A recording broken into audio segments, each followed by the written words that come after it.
I want to talk about the 2024 quarterback class and how good it is right now on G&D. We can open up the phones on this at 800-636-1067. So remember, 6 quarterbacks went in the top 12.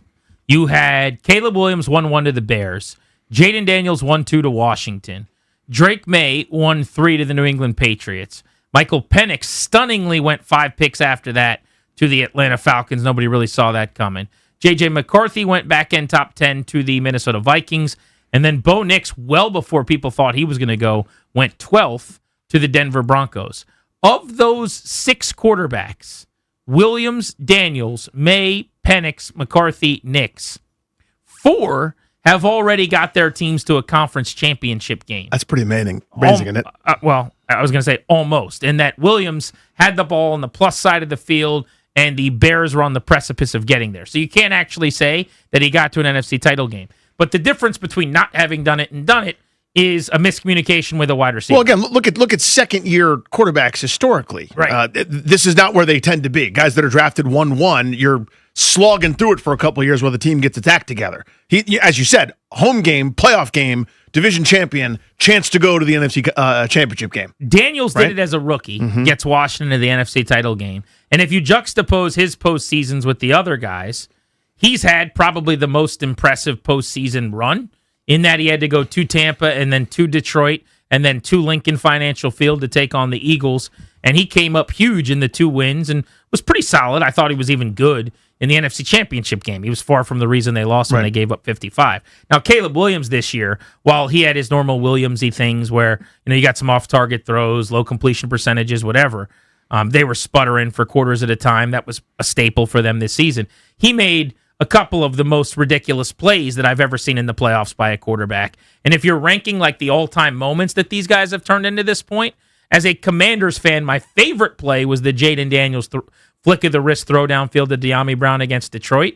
But Williams, either the 4th down conversion in their first playoff game or the second 4th down conversion lobbed into the end zone, Hail Mary kind of thing, probably the 2 best plays. But the point is, Daniels was incredible, gets forgotten because it's a year ago and a lot of injuries and a disappointing season ago.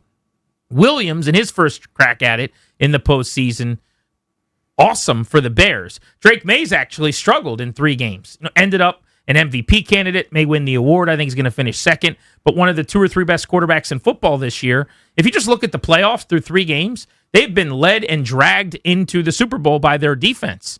They haven't really been able to sling it around that well. And there's maybe some reasons for that. They played 3 elite defenses. They've had 2 terrible weather games. But it is what it is. Maye has not played at a very high level as a passer. But he's the one of the 3 that is now getting to play in the Super Bowl. And then you've got Bo Nix, who, if not for an injury, Danny, would have been in the AFC Championship game and very possibly could be playing in a Super Bowl right now. This is all 2 years. Calendar years. Yeah. 2 seasons, not even 2 calendar years. Less than that, less than 24 months after that draft. It's amazing. Well, I will also just add, this is a historically good draft class.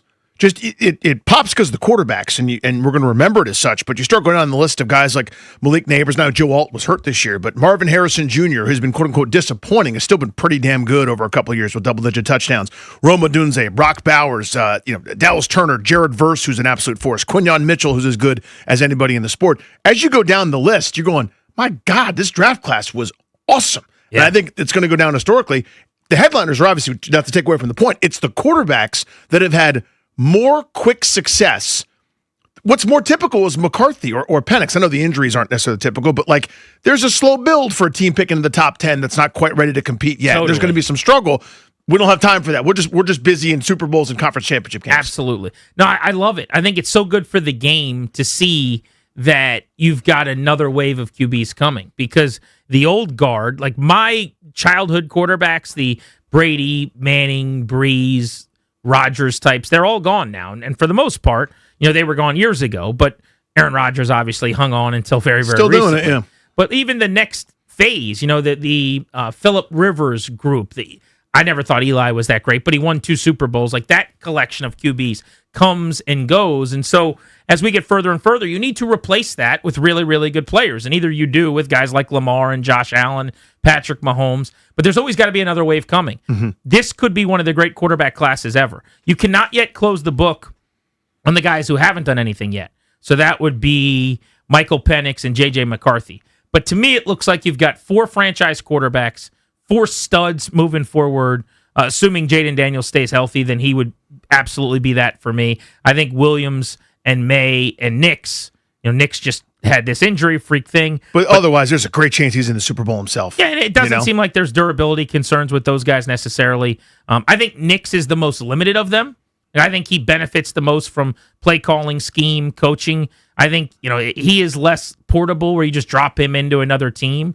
And like Caleb Williams greatly benefited from Ben Johnson for sure, but I think he could make a lot of systems work. Yeah, that skill set works. Yep. Daniels could play well in a lot of systems. Again, the question with him is health. Yeah, Maye Drake as well. Maye, there's not an offense he can't run the way he operates. But the question's going to be in terms of like all-time success. What does Penix become? He has the benefit now of Stefanski going to Atlanta, who's great at Marion, running pass, play action, getting him under center. I think that'll all help him out. The guy that I'd say I'm most worried about, I'm not sold on Penix. I never really have been, but I loved him coming out. I just think I'm going to end up being wrong. I haven't been overly impressed. My fear was the injuries, because remember, he'd already had 2 ACL injuries in college, and now it's a third one. And maybe it's Zach Robinson. I never liked the Atlanta offense, so I've never watched him and like been blown away. Yeah, but that's not his fault. Like coming out, big arm, accurate. I think he is still those things, and I've talked to Kirk Cousins about him a bunch of times, and like Cousins really thinks very highly. Like this guy's going to be awesome, and he's pretty sharp at evaluating. So. I'll take his word for it. The one, though, that right now I would bet against big time is McCarthy. Both injuries and just he has not shown at all. Yeah. There's been a couple, like the good games are schemed up, safe, accurate, good decisions. Like he makes some nice throws. But of all the guys, I would say the deposits are least with J.J. McCarthy. Yeah, it's a couple schemed up things, or you got to play Washington that time. Other than that, it's been a But even slog. that, it was like pushing a boulder up a hill. It's like 12, 13 play drives, and he's in control, and they're doing good things. It's 7-yarder to the tight end. It's accurate. It's in the pocket. He's doing everything well. Throwing the ball through a tire swing to get first downs and stuff. But you don't watch those games and go, that is special. You just haven't had those moments. No. I'm not saying you have with Penix, but at least go back to the game against Washington where he led that comeback drive here last year. There have been some of those where you're like, oh, damn, where that Washington superstar comes out. I just don't remember seeing that with McCarthy. Yeah, I was lowest on McCarthy coming out.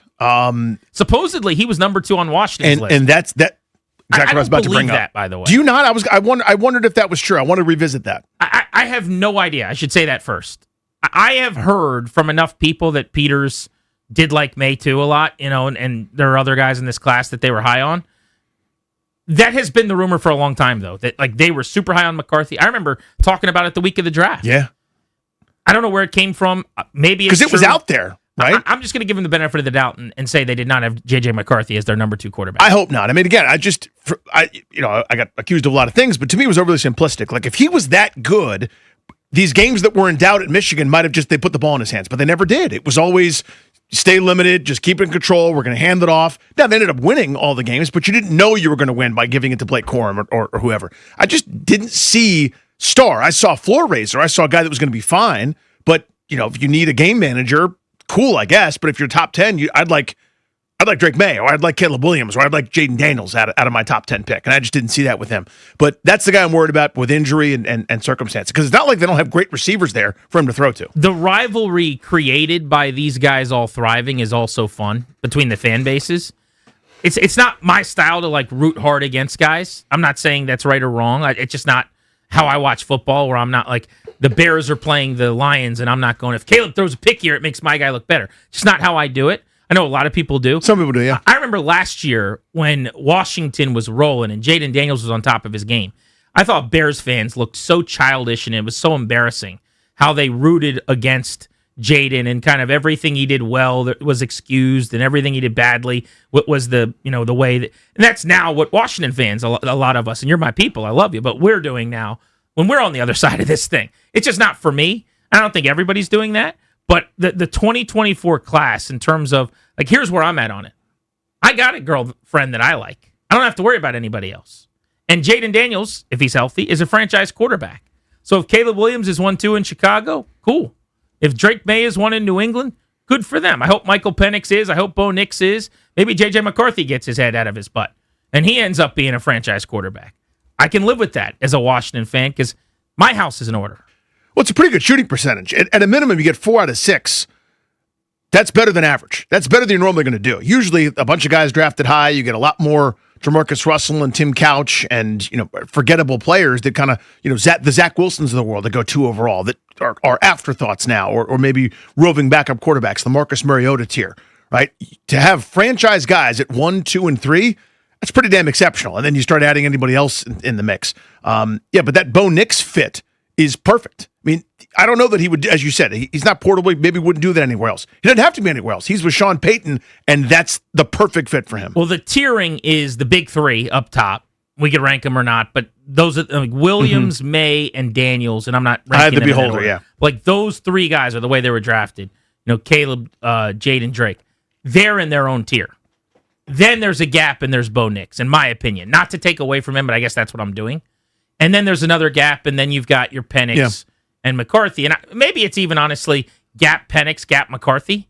But Nix gets thrown into the mix with these guys because of the team accomplishments since he's been there. And his overall numbers are pretty excellent. That's a good point, honestly. Like, if we're being fair to him, the numbers are really, really good. But when you watch them, I think he is more dependent on other things than those other guys are.